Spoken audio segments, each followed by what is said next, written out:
So there is no denying that when the release of the A7 III came out, that it was gonna be a great seller. I mean, 2 years later, this is probably one of the most top-selling cameras of all time, and for damn good reason. But in this video, I'm gonna actually give you some reasons why you should be getting the A7 III in 2020, and if you have it, why you should keep it for another year or so.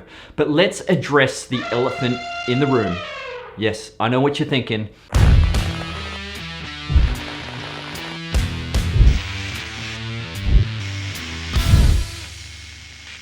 Now, how does this alter your ultimate decision? Well, let's discuss.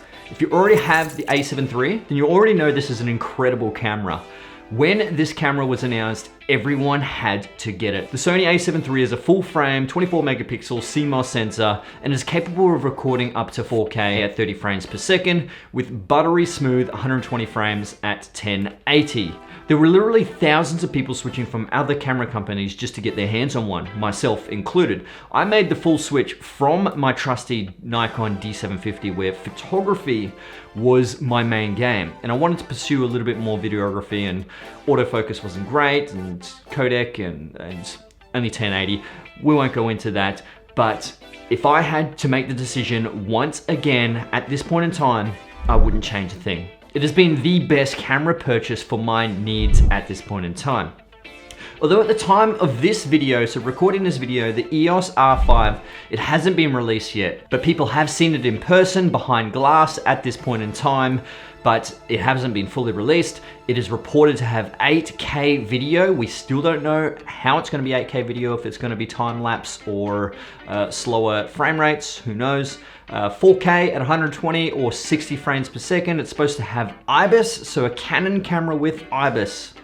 Paired with those IS lenses, man, that's gonna be insane. 20 frames per second stills, and more. Like, it's literally shaking up the internet, that's for sure. But what has this got to do with the A7 III? Well, this camera will be released this year in 2020. So this will change Sony's outlook and their projections on their current cameras and the future cameras. So this will further push the release of the A7S III and the A7 IV, but this will actually reduce the value of the A7 III. So the A7 III will be much cheaper secondhand, especially there's a whole bunch of secondhand ones because people want to be selling that to upgrade. So there's gonna be some crazy cheap prices for the A7 III. And obviously the brand new price will always drop when there's newer products coming out. Even in 2020, this camera, I'm recording on the A7 III right now. This camera can still hold up to the best mirrorless cameras on the market. This camera is more than capable of handling most situations, from professional weddings, indoor sports, wildlife, professional photography, videography, and obviously, you know, us online content creators as well.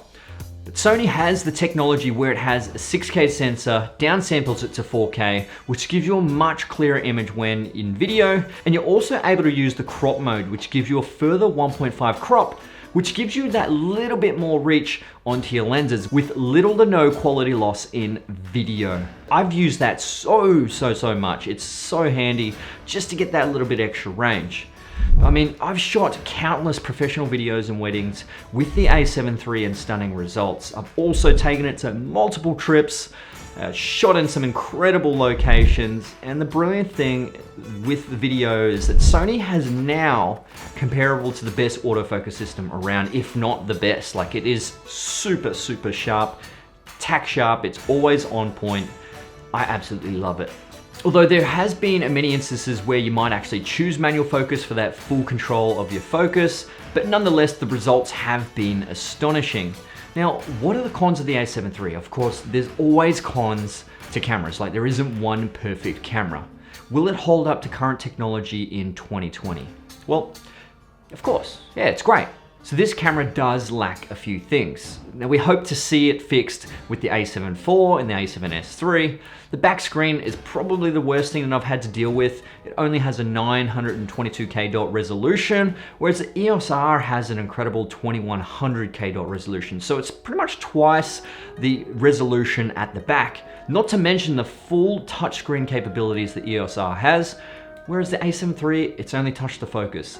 But I mean, I won't lie. I have used this function actually way more than I actually thought I would. And yes, I know it only records 8-bit internal at 420. It's pretty average codec. The rolling shutter is very average. I mean, the A6400 is worse. But you don't really see too much of it. It all depends on how you shoot and what you're shooting. But rolling shutter isn't a great thing to have in a professional video. But this is by far probably one of the best full frame hybrid cameras you can buy at this point in time for the price. And I have not one point regretted buying this thing. It is still damn good for a few years to come. And the pros definitely outweigh the cons in my opinion. When the price does drop, you have an incredible filmmaking and photography tool in the palm of your hands. So my experience with this camera has really put this thing to the test. Like I said, multiple travel trips overseas in different locations, put it through a whole bunch of different weathering situations. Most recently, the trip to Japan. It takes incredible images, shoots beautiful videos in 4K with full frame readout, must I mention, which is fantastic. Not a lot of cameras do that at the moment. Canon tends to have their good old full frame crop, which is not great depending on what you shoot. But I think the real question in 2020 is, will you be switching from Canon? Comment below, or will you be switching to Canon because of the EOS R5 and Canon's little path they've got going on with the lenses and their potential camera releases? Is there gonna be a whole bunch of switching over? Who knows? The last few years, it's pretty much been Sony, Sony, Sony. I think 2020 is gonna be Canon's year. This could be their big year. I mean, Nikon, crickets. But if you, like I said, if you do decide to get the A7 III, I assure you in most situations, you are looking at a pretty damn good camera. So if you're in the market for a new camera and you're jumping ship to Sony or coming from APS-C, this is the one to get. That's it from me, guys. I hope you enjoyed this video. Hit that like button if you could. Subscribe to my YouTube channel. Comment below. I'll see you guys in the next one. Let's get it.